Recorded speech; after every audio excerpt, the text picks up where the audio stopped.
Hello VC, what's going on? It's me, Will, and I'm back with a quick video. And in this one I have a couple of different topics to talk about. First of all, I wanted to show you my very small record store day drop number 2 haul. I ended up getting just one record on this record store day drop number 2. So I'll show you that record in this video. And later on in the video I'm gonna give you my review on the Hella Mega Tour with Green Day, Fall Out Boy, and Weezer playing live here in Atlanta a couple of weeks ago. And I got a chance to go, so I'll share my thoughts, observations, and general review. But that's coming in later in the video.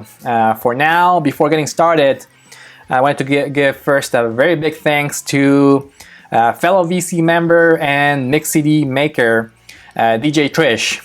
She sent me her latest mix CD, double mix CD. This is Back to the Beach 2021 Volume 1 and Volume 2. Great mix CDs from DJ Trish, as usual. But I gotta say, I've got many mix CDs from Trish in the past. This one, especially the Back to the Beach number 1, may be my favorite out of all the mix CDs that I got from Trish. Here's the track list. And I was just listening to this one upstairs. I've been working from home a couple of times a week, and I got a stereo with a CD player set up right next to my desk here in my home office. So I've been spinning this one. Great summer vibes from this one. It has some tracks from Fleetwood Mac, Jimmy Buffett, T-Rex, Johnny Cash, the Chili Peppers, the Drifters, Pink Floyd, Weezer with Buddy Holly. Great tracks in this one. I gotta say, my favorite out of this one is the T-Rex song called I Love to Boogie. And I did not know, I had never heard that song before. And I love this. I love that song, and the overall mix CD is great. And here's the track list for Back to the Beach Volume number 2. Thank you very much, Trish, for sending these ones. And she also sent a couple, or a really nice note with a really cool drawing from DJ Trish, and a couple of, or a few stickers. This one's really cool. I have one of these ones also, her business sticker, and a few stickers from local businesses from the Jersey Shore, where she's from. Really cool ones. Thank you, Trish. I really appreciate it. It's a coffee one. All right, record store day drop number 2. I had a couple of records that I wanted to get. I had some in mind, but I ended up skipping those. One of them was the St. Vincent Metallica covers. She has, I think, a 7-inch or a 10-inch record. I'm not really sure. I ended up skipping that one because it was a little bit pricey online, and I don't really collect that much from St. Vincent, even though I do like her. I'm a big fan. So I ended up skipping that one, at least for now. And another one that I wanted to get was the Ramones Live in Australia record. Now this one looks really interesting, even though there's been like 5 or 6 Ramones records that have been released in the last few years from the archives, I guess. And they're all, I've been getting a bunch of them, and they're all very similar because they're all songs from the first 4 records, which are their most famous records. And they all end up sounding very similar because they have almost all the same songs in them. But this one looks different because it has 6 tracks from End of the Century. It has I Can't Make It on Time, Do You Remember Rock and Roll Radio, I'm Affected, Rock and Roll High School, All the Way, and Let's Go. I just checked online, so it looks really interesting because there's some songs that they don't really play in other live records. So I still have in mind to get it eventually, just if they don't release it as part of the upcoming End of the Century box set. Because what they do is they normally put the 40th anniversary edition of the record in a box set, and they include a few CDs of live tracks and demo versions, some deep tracks or unreleased tracks as well. So I expect them to include that full show in one of those CDs included in the upcoming box set. And if not, I'm gonna see if I can still find it online. And what I did end up getting online for Record Store Day is just this one right here, which is actually not an official or one of the part of the exclusive Record Store Day releases. It wasn't in the list. It was just announced in the 1-2-3-4-Go website. And this is the Upside Downers with their live album or live EP, Rocking at the Golden Bull. And it's an exclusive release from 1-2-3-4-Go Records in Oakland, California. And it is hand numbered. I got number 140 of 500. There's the hype sticker on the back. And this one just came in a few weeks ago of course, on 1-2-3-4-Go Records. And this is a 10-inch record on splatter, or kind of like not really how you call it, splattered color vinyl, purple and green, and translucent with the custom labels. A really cool looking record. The Upside Downers are a new side project from the guys from Green Day. It's got Billy Joe Armstrong, of course, Jason White of Green Day, Greg Schneider, and Chris Dugan, which is one of the producers or one of the mixers from, one of the mix engineers from Green Day. And I guess they got together, they played live at the Golden Bull in Oakland, and they recorded it, and they released this one for Record Store Day.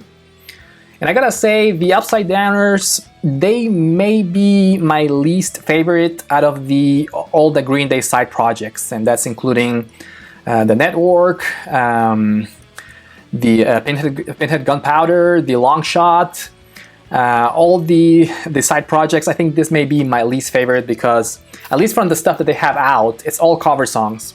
It's got covers from Big Star, from Sweet, from Cheap Trick, and the Monkees, which they're good, but the recording is kind of rough, and the covers are kind of like the obvious one. It's like the more famous songs from those bands. So I'm not really that much into this band, but either way, I wanted to add it to my Green Day collection. It was kind of limited, and it was at a good price anyways. So I recommend this one for Green Day super fans like myself, if you are a completist, if you want to add it to your collection. Otherwise, I would just skip on this one, but either way, glad to add it to my Green Day side project collection. Alright, and speaking of Green Day, that's all I got for Record Store Day Drop 2, by the way. Speaking of Green Day, I went out to see the Hella Mega Tour here in Atlanta a few weeks ago. They stopped by at the Truist Park, which is where the Atlanta Braves baseball team plays at on July 27 in 2021, just a few weeks ago. First of all, it had a really big festival kind of vibe. Of course, being in a big baseball stadium, it was all outdoors. The show started early, about 5:30, I think, with the Interrupters opening for the three headliners. And it just felt like a festival, like a summer festival, especially being outdoors and just being around all the fans in the field. And I got pit tickets, so it had like a very big kind of music festival vibe. The crowd was great. I'm a big fan of Green Day and Weezer and the Interrupters. Fall Out Boy, not so much. I'm not a huge fan of Fall Out Boy. I do like a few of their songs, but I never really got into them very much. But either way, I was glad that Fall Out Boy played in this tour, because otherwise, I don't think they would have been able to play at the big baseball stadium. That's because Green Day and Weezer essentially have the same kind of fan base, the same demographics in their fans, whereas Fall Out Boy has a little bit of a younger kind of crowd.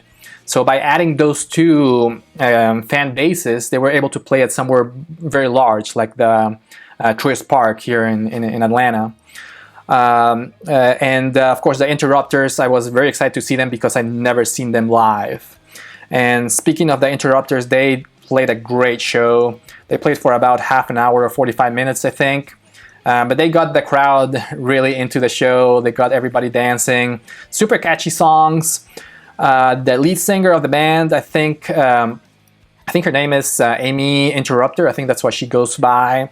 She has an excellent stage presence. I was very impressed with the show from the Interrupters.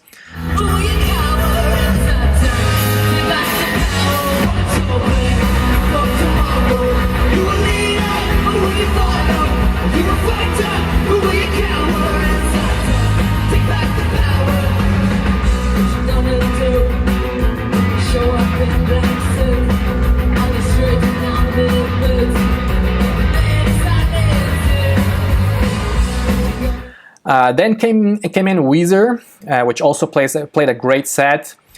They essentially played all the hits plus several tracks from the 2 new albums. They released 2 new records this year, and they played a couple of songs from Van Weezer and one of the songs from the acoustic record, or the I don't remember how it's called, but it has a lot of strings in it. It has all my favorite songs. Great song, and they played it live, and it was excellent as well. The background from the Weezer setup, or the whole background that they had in their setup, was awesome. They had kind of like teal and pink kind of colors in their speakers and all their monitors and all that, and it looked really cool. First, I was kind of concerned that they were gonna play a lot of songs from the Teal album, which is their 80s cover record. But fortunately, they didn't. They only played 1 song out of that record, which was the cover of Africa from Toto. So that was really fun. And the highlight of the Weezer set, I think it was the mullet that Rivers Cuomo had. And he was wearing also a leather jacket, and he had a big mustache. He was really dressed for the occasion. I think that stole the show.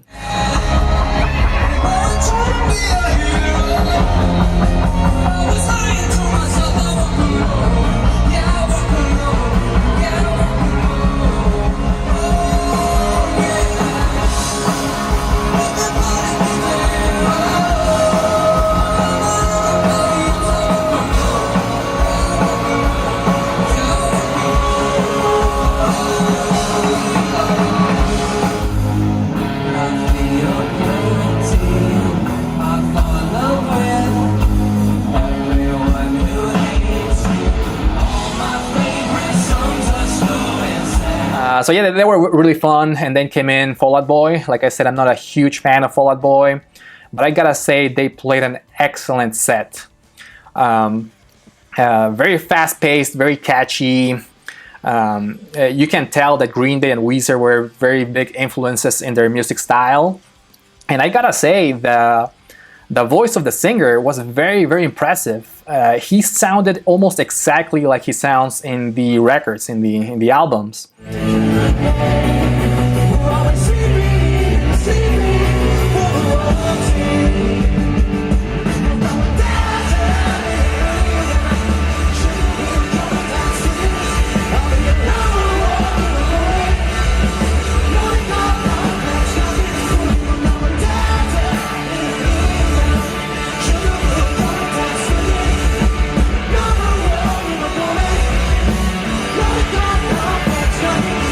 And the guitars were great. They had a lot of pyrotechnics. Their setup was really cool.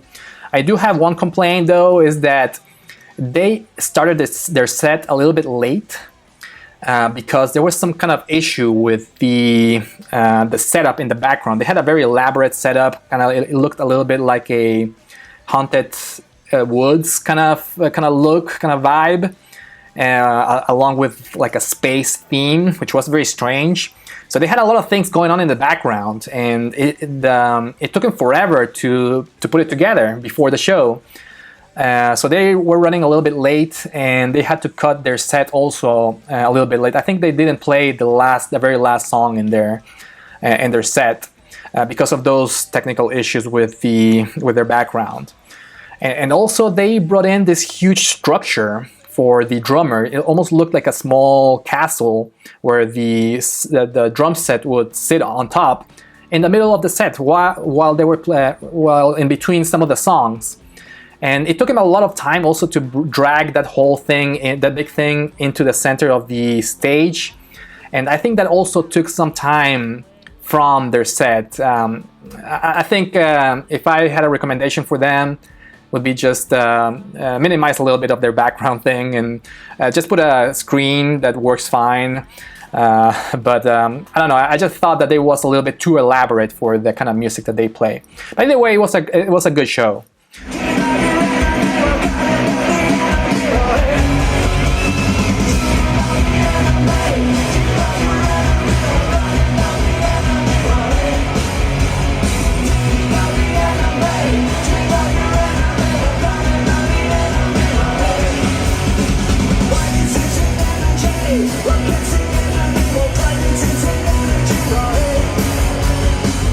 And last but not least, it was time for Green Day to take the stage.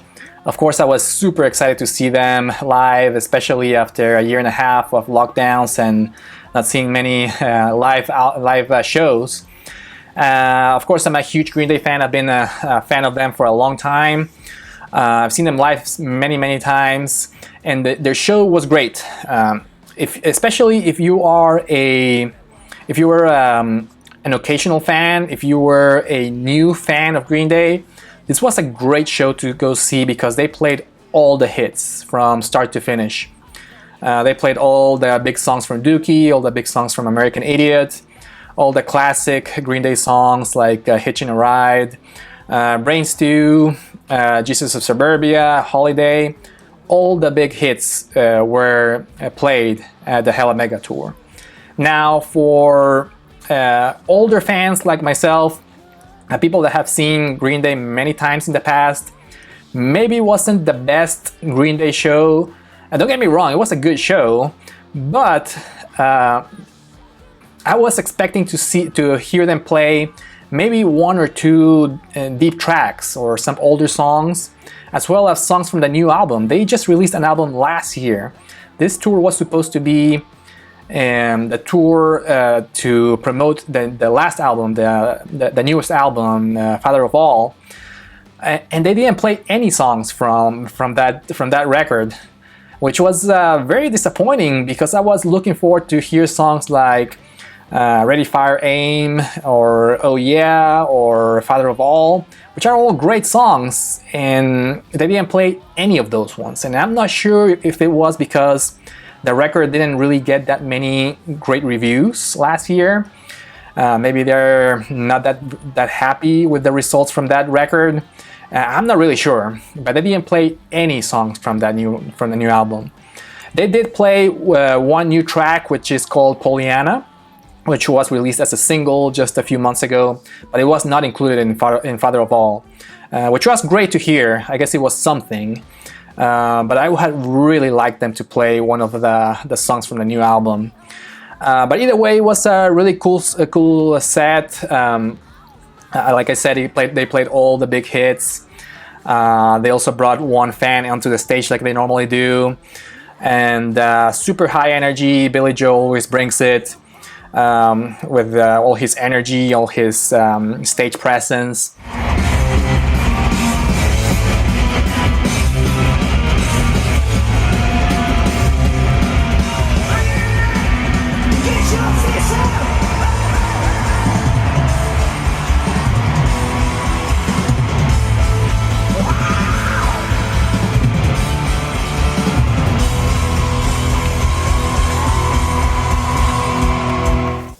So yeah, that's pretty much my review from the Hella Mega Tour. It was a great time. It was great to see live music in that big stage back after a year and a half of lockdowns. But at the same time, I'm keeping my fingers crossed that things will still get better with COVID, because right now it's kind of looking a little bit bad. There's a lot of bands that are already canceling tours, and even in the Hella Mega Tour, they ended up Fall Out Boy ended up canceling a few dates in the Hella Mega Tour because of some positive cases. Fortunately, they did have some COVID protocols that the other bands were able to play just without Fall Out Boy. So again, I'm keeping my fingers crossed that things will get better in the next few months, because I have a lot of tickets for shows and festivals in the near future, and it's starting to get a little bit scary now that the COVID cases are going back up. So hopefully it won't be as bad as last year. Again, I'm keeping positive and optimistic that things will happen okay for the music scene. But anyways, that's all I have. That's all my thoughts about the Hella Mega Tour and my Record Store Day small haul. I hope everybody's doing well. Stay safe. Get vaccinated if you can. Take care, and I'll see you in my next video. Bye-bye.